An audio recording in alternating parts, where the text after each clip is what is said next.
you think that the country will see the United States will see the first president or the first woman president? We already have it with Obama, so let's just calm down. Got it. Something isn't adding up. Joan Rivers, the fearless comedian who never held back, suddenly dies after what was supposed to be a routine procedure. At first, it seemed like a tragic accident, but then, whispers, inconsistencies, and a strange silence from those in power. Now, in a turn of events that no one could have predicted, Michelle Obama's name is at the center of it all. A former First Lady, once celebrated and admired, now facing accusations that could change everything. Is this justice finally catching up? Or is there something even bigger at play? The controversial statement by Joan Rivers. Let's get into one of the most controversial moments in celebrity history. The moment when Joan Rivers made a statement that shook the internet. It's one of those things that, if you were around when it happened, you probably remember exactly where you were when you first heard it. And if you weren't, well, buckle up, because this is one wild story. So, what exactly happened? Let's rewind to July 2014. Joan Rivers, the legendary comedian known for her fearless humor, was walking into a building in New York when a reporter stopped her. Now, this wasn't some big planned interview. It wasn't a sit-down where she had time to think about her answers. This was just one of those random moments when a reporter shoves a microphone in a celebrity's face, hoping to get something interesting. And, oh boy, did they get something interesting. The reporter, making small talk, asked her a simple question. "Hey Joan, do you think we'll ever have a gay president?" Now, a lot of celebrities would have given a safe answer. Something like, "Of course, I think the world is changing." Something politically correct, but not Joan. That just wasn't her style. Without even pausing, without even blinking, Joan casually responded, "We already have it with Obama, so let's just calm down. You know Michelle is a tranny." Wait, what? That's exactly what the internet thought too. Did Joan Rivers just say Barack Obama is gay? Did she just call Michelle Obama a transgender woman? The reporter, probably caught completely off guard, tried to clarify. He was like, "Wait, what do you mean?" And Joan, still walking, waved her hand as if it was no big deal and said, it's okay. We all know it, it's fine." Then she disappeared inside the building, leaving the reporter and soon the entire internet completely shocked. Now let's stop for a second. Was she joking? Was she serious? Was this Joan Rivers just being her usual self? Or was there something more to it? This is where the debate begins. If you know anything about Joan Rivers, you know that she was all about pushing the limits. She wasn't afraid to say things that made people uncomfortable. In fact, that's exactly what made her famous. She roasted celebrities, she made fun of politicians, and she never apologized for a single joke. Some people loved her for it. Others thought she was way too harsh. But one thing was for sure, she never held back. So when she made this statement, a lot of people just brushed it off. They thought, oh, that's just Joan being Joan, but not everyone saw it that way. Some people started digging deeper. They rewatched the clip over and over again, analyzing her tone, her expression, her body language. Was she laughing? Was she being sarcastic? Or did she just casually reveal one of the biggest secrets of all time? And this is where things got really crazy. The internet exploded. YouTube videos popped up within hours. Conspiracy theorists flooded forums with their takes. People started saying, wait a minute, what if Joan was actually telling the truth? And from that moment on, the theory that Michelle Obama was transgender took on a life of its own. People started pulling up old photos of Michelle. They compared her body structure to other women. They pointed out things like the width of her shoulders, the shape of her hands, and even the way she walked. Some even went as far as claiming that certain photos had been altered to hide the truth. And it didn't stop there. Some people started saying that Barack Obama's entire marriage was fake, that it was all a cover-up, that Michelle was actually born a man, and that Joan Rivers, as an insider in Hollywood, had slipped up and revealed the truth. The theory spread like wildfire. Even though mainstream media didn't really pick up on it, conservative news outlets and internet bloggers ran with the idea. Some used it as an attack on the Obamas, while others just seemed fascinated by the mystery. But here's the thing. If you actually look at the clip of Joan Rivers saying this, you can see that she wasn't serious. Her tone was casual. The way she said, it's okay, we all know it," makes it sound like she was brushing it off as just another wild joke. And that makes sense, right? That's who she was. Joan Rivers built her career on being outrageous. She was never afraid to say something shocking just to get a reaction. But the internet doesn't always understand sarcasm. People took her words at face value. They ignored the fact that she was a comedian. They ignored the fact that she had no actual proof of what she was saying. They ignored everything, except for the words themselves. Joan's last day. What really happened? At 81 years old, she was still working non-stop, filming shows, doing stand-up comedy, and living her life to the fullest. But something was bothering her. Her voice. She had been feeling hoarse for a while and wanted to get it checked out. Nothing serious, just a routine visit to the doctor. So, on the morning of August 28, she walked into Yorkville Endoscopy, a small clinic in New York City. She was scheduled for a procedure to check her throat and vocal cords. It was supposed to be quick and simple, something doctors do every day without any problems. Joan wasn't nervous. She had been through so many surgeries before, mostly cosmetic ones, and always came out fine. But this time, things went very, very wrong. While she was under sedation, Joan suddenly stopped breathing. Her heart rate dropped. Her brain wasn't getting enough oxygen.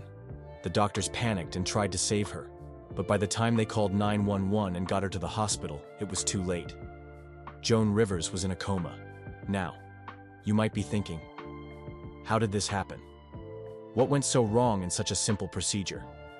Well, here's where things get messy. The doctors were supposed to do a planned procedure called an endoscopy. This is when they put a small tube with a camera down the throat to see if anything is wrong. But at some point, they decided to do something else. An unauthorized biopsy.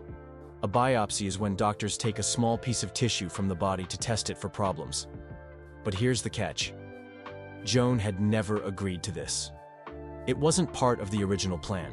And worse, the doctor performing it wasn't even certified to do it at that clinic.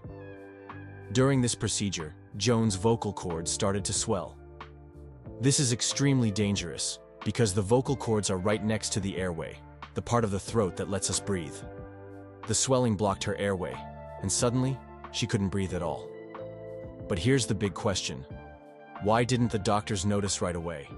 Shockingly, reports later revealed that the doctors were too distracted. One of them even took a selfie with Joan while she was unconscious on the operating table. Yes, you heard that right. A doctor stopped in the middle of a medical procedure to take a picture with her.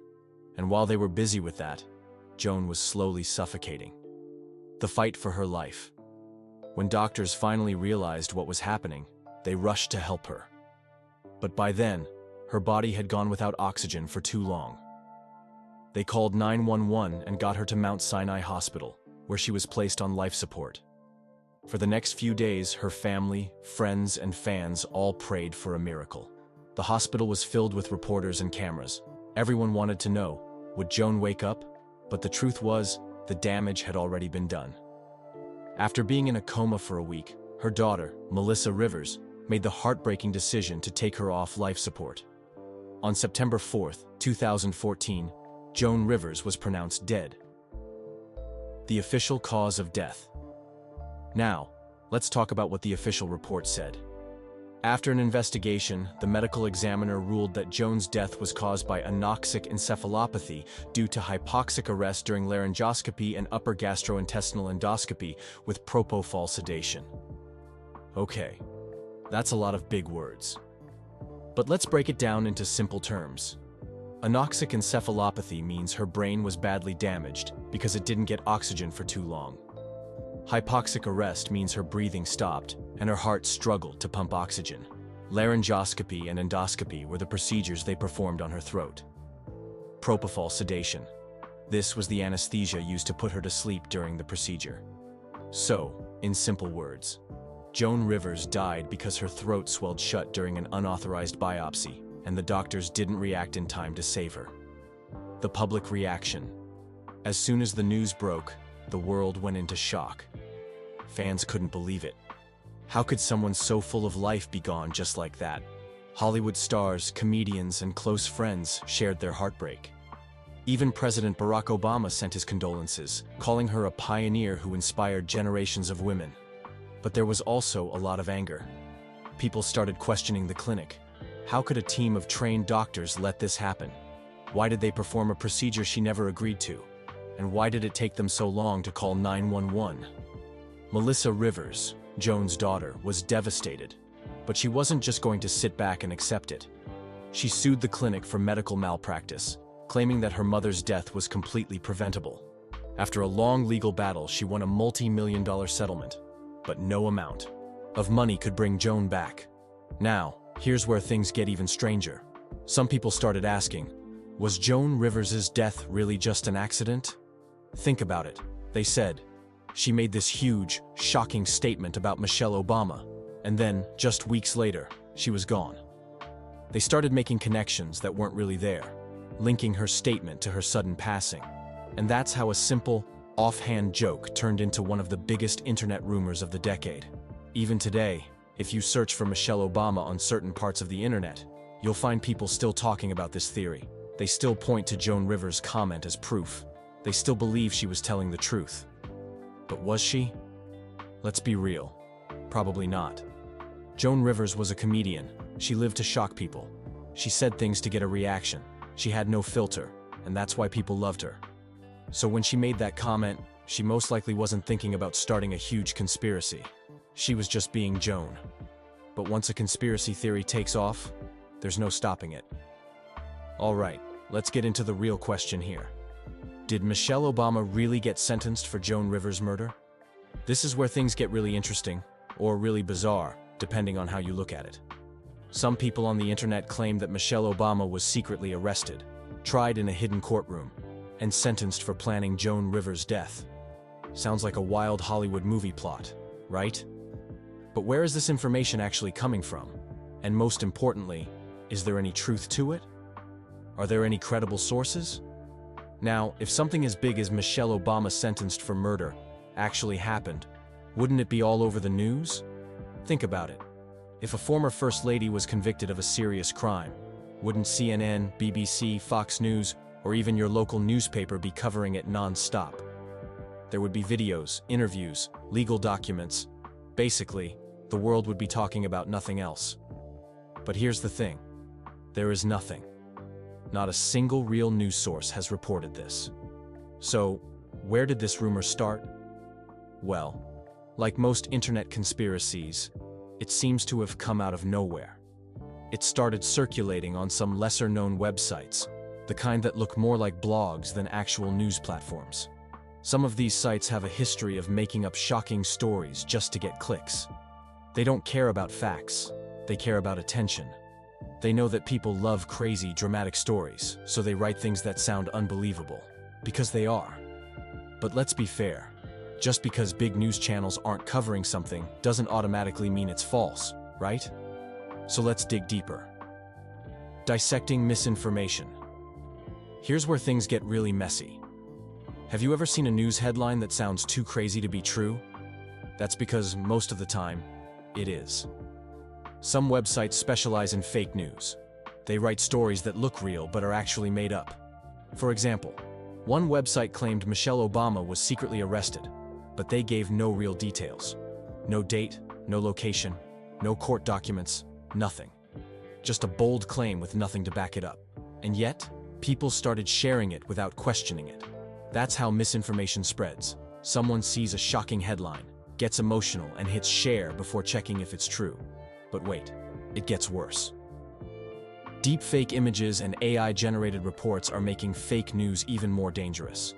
If you don't know what deepfakes are, they're basically fake videos or pictures made using artificial intelligence. AI can take someone's face and create a completely realistic-looking image or video of them doing or saying something they never actually did. It's scary, right? Some people have posted evidence of Michelle Obama's arrest, but when you look closely, these images are poorly edited or AI-generated. Some of them have weird details, blurry faces, hands that look off, strange lighting. These are clear signs that the pictures aren't real. But again, many people don't stop to check. They just see an image, assume it's proof, and keep spreading the lie. And then there are AI-generated articles. Some fake news websites don't even have real writers anymore. They use AI to generate fake news stories in seconds. These articles sound real, they look professional, but they're completely made up. If you see a shocking story, always check if a reliable news source has reported it. If you can't find it anywhere else, there's a good chance it's fake. Has Michelle Obama responded to these claims? Now, let's talk about the most important part. What does Michelle Obama have to say about all of this? The answer? Absolutely nothing. And why would she? If someone made up a ridiculous story about you, let's say they claimed you robbed a bank, even though you were at home watching Netflix, would you even bother responding? Probably not. That's exactly how Michelle Obama has handled this situation. She hasn't acknowledged it because it's not real. Think about it. If she was truly arrested, wouldn't her husband, former President Barack Obama, say something? Wouldn't her family, friends, or legal team speak up? Wouldn't reporters be all over it, trying to get the scoop? But instead, there's silence. Not because there's a cover-up, but because there's nothing to talk about.